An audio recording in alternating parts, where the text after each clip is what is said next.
Hello there and welcome back to a new video about modern point-and-click adventures. And with modern I mean anything past 2010 I would say, so they are not necessarily from the last few years, but these are games that I just recently discovered and played for the first time.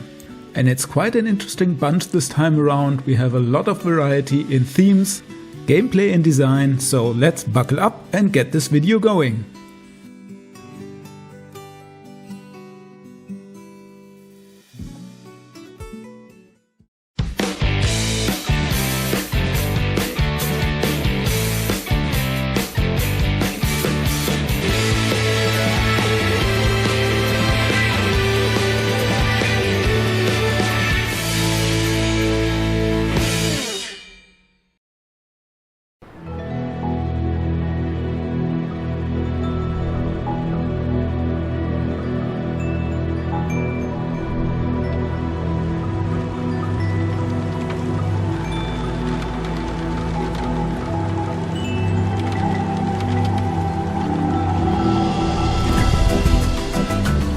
A new Monkey Island game? Count me in!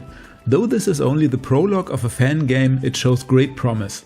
Surprisingly, the game doesn't take Secret of Monkey Island or LeChuck's Revenge as its great inspiration, but the third game, Curse of Monkey Island, which I personally very much appreciate as it's my favorite game of the Monkey Island series.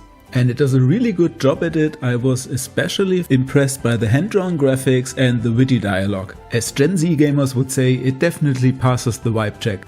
You meet some familiar characters besides Guybrush, but not the most famous one, which in my book is a win because it's interesting to learn more about the lesser known side characters.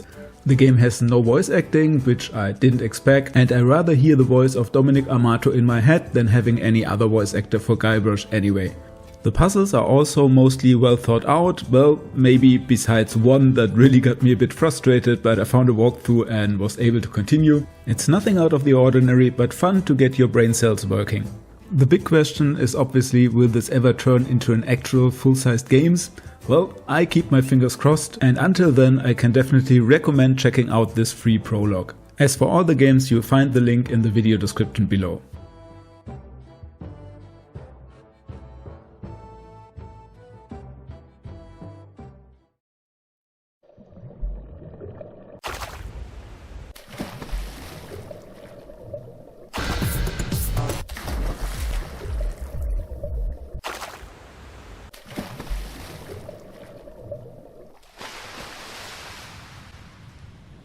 Perfect Tides will be a very difficult game for me to talk about, and it's definitely a game that will stick with me for quite a long time. I think I have not played such a unique point-and-click adventure game in ages. Unfortunately, I can't recommend the game to everyone for two particular reasons that I will come to at the end. But first, let's talk about the game itself. In the game you play as the teenager Mara on a small island, struggling with your identity and making meaningful connections as you're growing up, becoming an adult. The island and the characters are depicted beautifully, and there are quite a few cutscenes and interesting camera angles to mix up your typical point-and-click adventure view. You will play through the year on the island, and it's really nice to see how the seasons change, and you can definitely see the effort that the artist put into that. I also very much like the storytelling of the game because it's very realistic. Oftentimes stuff just happened like in real life and you never really know how things play out. I also really enjoyed the settings with a lot of nostalgia and references to the late 90s. The characters all feel very unique and believable, which is no small feat as writing teenage characters can be quite hard. The music is really nice and fitting, but a bit repetitive. Okay, so far so good, but now let's talk about the gameplay, which unfortunately is not a strong point of the game in my opinion. There's a lot of aimless wandering around, trying to figure out if something new has happened on any screen or if there are any new interactions, which in my book is fine because exploring the island kind of makes sense as a teenage character, and I still remember how I wandered around aimlessly through our town when I had nothing else to do. What I didn't care much for was that there are so many things that you can simply miss by not being at the right place at the right time. This doesn't result in a dead end, so you can still continue playing, but if you miss these things you will get a different and oftentimes worse ending. And that's not something that I learned after the fact after I played through the game, but oftentimes I knew what I wanted to do because the game gives you a hint, but I was not able to complete these quote-unquote side quests because I just missed something by accident or I didn't understand exactly what I had to do. Overall, for the puzzle design, I felt like the balance was all over the place. There were quite a few simple fetch quests that were completely obvious, and then there were some very obscure puzzles that I would never be able to solve without a walkthrough. Making things often more complicated than they need to be is that you do a lot of pixel hunting because you don't know where the hotspots are, and there are quite a few important objects that don't look the part. I'm not saying it's all bad, there are quite a few nice puzzles in there as well, but it's a bit of a bumpy ride. Which brings me to the second reason why I can't recommend the game to everybody, and that's the game's overall tone and the design of the main character. I have to admit I've bought the game on false expectations. I looked at the graphics and thought it would be a light-hearted, sweet little story about a teenager growing up on a boring small island. What I did not expect was how dark and depressing the game would turn out to be, which is not necessarily a bad thing. I mean, I enjoyed the cat lady a lot, but it definitely was not what I was expecting when I started it. The main character, Mara, has a lot of issues. She's struggling to fit in or trust anyone around her. She can be extremely mean and irritating to others and has a very pessimistic worldview. Yes, she can be very sweet as well, and you definitely root for her as the protagonist, but she's not making that easy.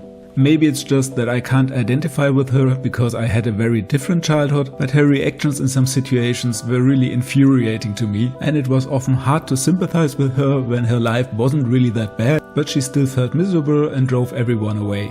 I do recognize though that for people that had similar issues when they were growing up, this game will be something very special. The writing felt very personal, and I think it will be very relatable to someone who went through a similar situation. The game sits at very positive on Steam, so there are definitely people out there that appreciate the writing more than I did. And as I said in the beginning, the game stayed with me for quite a while even after I played through it. And though I did not enjoy it all the time, I really look forward to the sequel that was announced, and I'm curious how the story continues and if Mara maybe gets a bit of a more positive attitude when she grows older.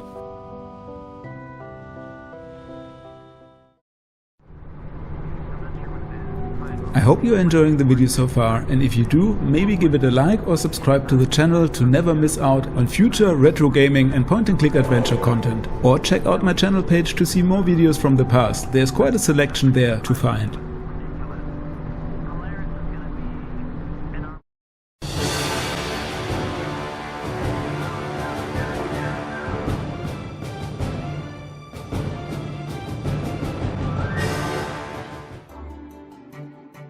Wait, wasn't this video about point-and-click adventures? Well, Heroine's Quest is a hybrid of a point-and-click adventure and an RPG, but I would say it mostly leans towards the former. I totally missed this game, but thanks to a YouTube comment I learned of its existence. And it's a really great game, especially for those who enjoy retro adventure games from back in the 90s, but with some modern sensibilities. And the best thing, you can actually play it for free or decide to donate to the developer, and this is not just a demo or a short fan game, this is the real thing. First of all, I should probably say that I was never a big fan of the King's Quest series, and I never played any of the Quest for Glory games, because Heroine's Quest is heavily inspired by both. But it's also a lot more approachable, and even though you can die, you oftentimes see it coming, and there are no dead man walking situations as far as I have played. I've only tried out the warrior class, which is simple enough to play, but I opted for the easiest difficulty because I wanted to focus more on the adventure part, and on that you can really kill everything with just a few button presses. Let's start by talking about the game's presentation. It's beautiful. Very few modern games nail the aesthetics from the heydays of the 90s adventure games just like this one does. On top of it, you get full voice acting and a vibrant, living world where characters go about their daily routines and wild animals roam freely across the land. Every character has its own big, detailed and even animated portrait, and there are tons of creatively designed and beautiful looking scenes to explore. Why are you walking around naked? Why would I not? I do not subscribe to those silly human customs of clothing. And the temperature's not so bad once you get used to it. Besides, I am told that humans find me quite pleasant to look upon. So does that not make them a little hypocritical? The game guides you through its narrative with the main quest, but there are also optional side quests where you can earn money and items to help you progress. There are light survival mechanics as well in the form of hunger, but it's not a big issue to find something to eat. It's just a bit of resource management and preparation that breaks up the point-and-click routine. I'm personally not so much into the whole fantasy setting, but the game has an undeniable charm and a good sense of humor that makes it easier to get into. Now the puzzles were a bit hit and miss for me, but overall no big offenders. My main gripes gameplay wise would be the endless walking around and the limited inventory. I can excuse the former because the game is a lot about exploration and you also have the random combat encounters while you're traveling. The limited inventory on the other side just seems like a nuisance to me, and you do have chests in the cities where you can put stuff in, but those are not shared, so oftentimes you have to remember where you put your stuff and travel for a long time to retrieve it. The automap on the other side is very much appreciated, and it's also nice that you often get markers for your main quest so you don't get lost easily. So if you are into classical fantasy and also interested in Norse mythology, and you bring a little bit of patience with you, this game is almost a must play.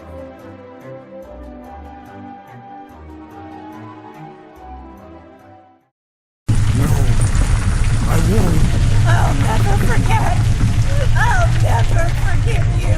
No! No! Oh. Morning.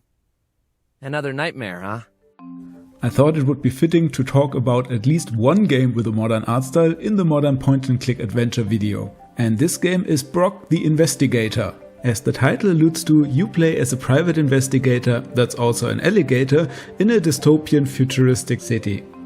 And where we just had so much fun with the genre mashup, this one again is a mix of a point-and-click adventure game and an arcade-style brawler. You know, these classic beat-em-up games like Final Fight, Double Dragon, Streets of Rage or the Turtles or Simpson arcade games. To be upfront, the two genres don't mix that well, I think. It's always a bit irritating when you switch between the combat mode and the normal point-and-click mode, and earning money from the fights that you then have to decide to spend on power-ups or health packs, or sometimes you even have to save some money for some of the side quests. The gameplay of the brawler parts itself though is really fun and engaging, and there are also even a few platformer sections to keep things interesting. The adventure side of things is quite stereotypical but well executed. I had no major issues or frustrations with the puzzles, everything seemed to make sense at least from the perspective of the protagonist. And I really like BROK. He's a charming and warm-hearted character that tries to do the best and take care of his son. No. What? I won't. The only thing I wanted was to know the truth. Look, we're on the same side. I've got a kid too. Sort of. But I deserve it. I attacked you. How could you forgive me? How could anyone? The story and the world building on the other hand were not so engaging to me. You start with a very dramatic nightmare sequence that asks a few interesting questions, but then it slows down a bit and you go about your daily routine, learning more about the world, which is fine, but I kinda lost interest in the main story and hoped that there was just a bit more going on there. The world itself, which is a very important part of an adventure game, especially one set in a dystopian future, felt a bit cliché to me. You had this segregation of poor and rich people, and the question if technological advancement is really the answer to all of our questions. I just felt that there were not many new ideas that sparked my interest, but rather some drawn out conversations that repeated the same themes of the world building again and again. I mean, this sounds maybe a bit overly harsh, there's nothing wrong with the world building, it's fine. It's just in general that the game had a bit of a difficult time to keep me engaged in the long term. The visuals could also play a part in that because the backgrounds are sometimes a bit bland and uninspired. The voice acting and the dialogue were very enjoyable though. In conclusion, the game is fun but not groundbreaking. If you enjoy brawlers and like to spice up your puzzles with a bit of action, then BROK might just be the guy for you.